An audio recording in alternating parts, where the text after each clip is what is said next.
Hai, Assalamualaikum semua. Selamat datang kelas Teacher Nori. So, hari ni teacher nak ajar biologi tingkatan 4. Bab 3, pergerakan bahan merentasi membran plasma. So, kita terus masuklah 3.1, struktur membran plasma. Okay? So, hari ni teacher akan cerita tentang apa keperluan bahan merentasi membran plasma. And then kita akan tengok apakah komponen dalam membran plasma serta fungsinya. And then kamu mesti boleh melukis dan melabel komponen membran plasma berdasarkan model mozaik pendalih serta mesti boleh menghuraikan ketelapan membran plasma. Okey? Next. Okey. Apa perlunya bahan merentasi membran plasma? Okey. Dalam bab 2, kamu dah belajar mengenai organel yang kita temui dalam sel, betul? So dalam setiap sel, okey, setiap sel mesti ada membran plasma. Okey? Dan di dalam sel ada sel yang mempunyai mitokondria, ada sel yang boleh menghasilkan enzim, ada sel yang boleh menghasilkan protein dan sebagainya. Bukan menghasilkan protein, sorry. Menghasilkan hormon dan sebagainya. Okey, produk protein. Okey. Now, bila sel tu memerlukan bahan dari luar, contoh untuk menghasilkan ATP, dia akan melakukan proses respirasi ataupun pengoksidaan glukosa. That means dia akan perlukan glukosa dan dia akan perlukan oksigen. So, bila sel terperlukan kedua-dua bahan ini datang dari mana? Dia mesti datang dari luar. Okey, bila datang dari luar, dia mesti bergerak dari luar ke arah dalam sel. Okey, dia mesti bergerak dari luar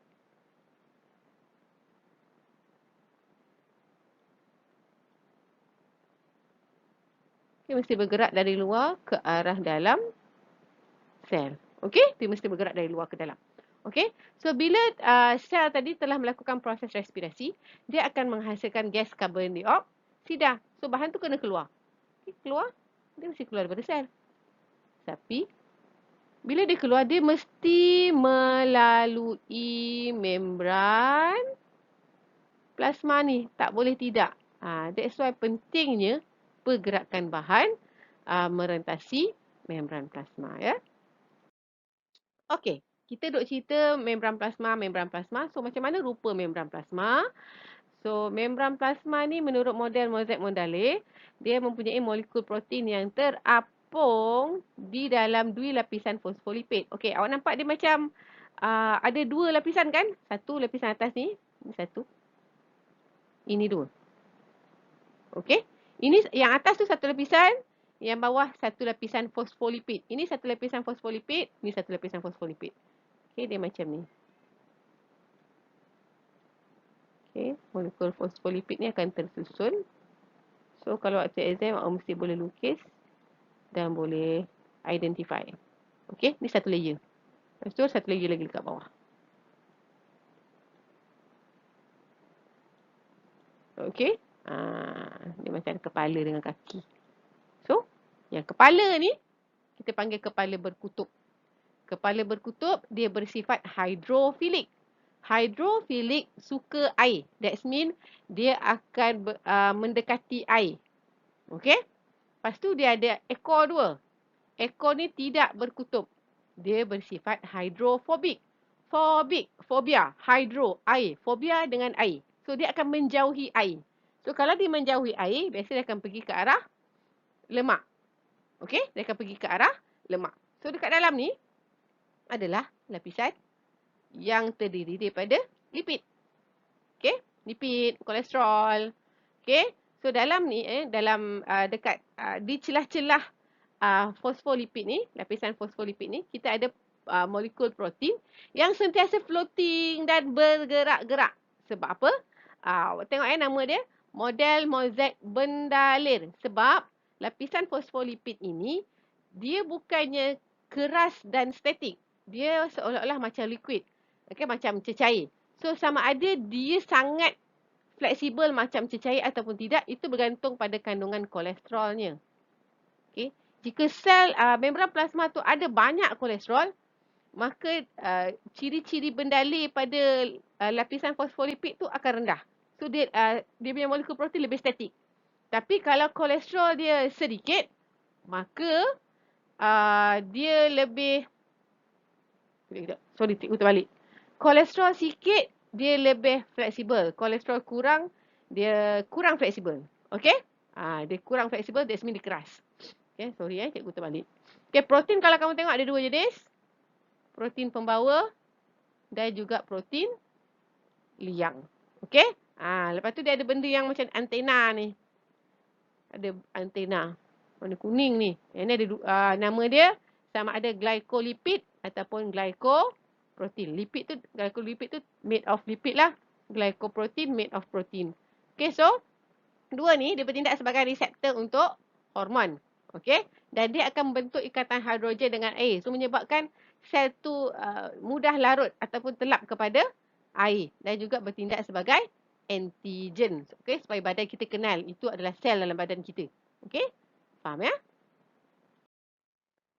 Okay. Tadi cikgu dah sebut terdapat dua jenis molekul protein pengangkut. Okay.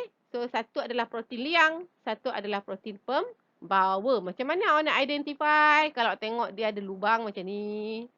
Liang berterusan. Ini adalah protein liang. Tapi kalau tengok dia ada part yang terbuka, ada part yang tertutup, ini adalah protein pembawa. Maksudnya dia berfungsi membawa. That's mean dia akan buka bahan molekul yang kita nak tu akan masuk, melekat, lepas tu dia akan tutup. Macam tu. Okey?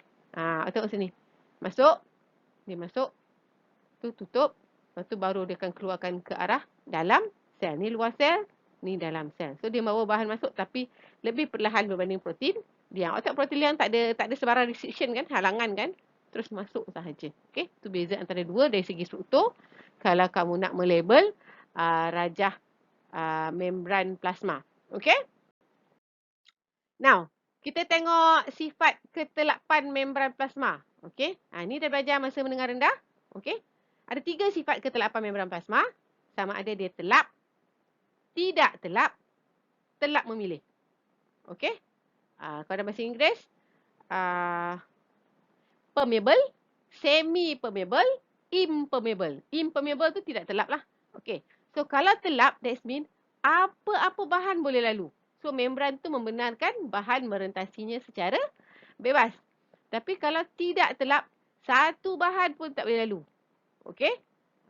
Tapi kalau telap memilih, membran tu hanya benarkan bahan-bahan tertentu sahaja melaluinya. Mungkin ada kriteria dari segi saiz molekul ke, ataupun tidak bercas ke. Okey? Yang tu semua kita akan tengok kemudian. Okey? So, cikgu nak, ada kerja sikit. Cikgu nak awak cari satu contoh membran yang bersifat telap, satu contoh membran yang bersifat tidak telap, serta satu lagi membran yang telap memilih. Boleh? Kalau boleh, kita jumpa next class. Sekian saja dari cikgu. Assalamualaikum. Terima kasih semua. Bye.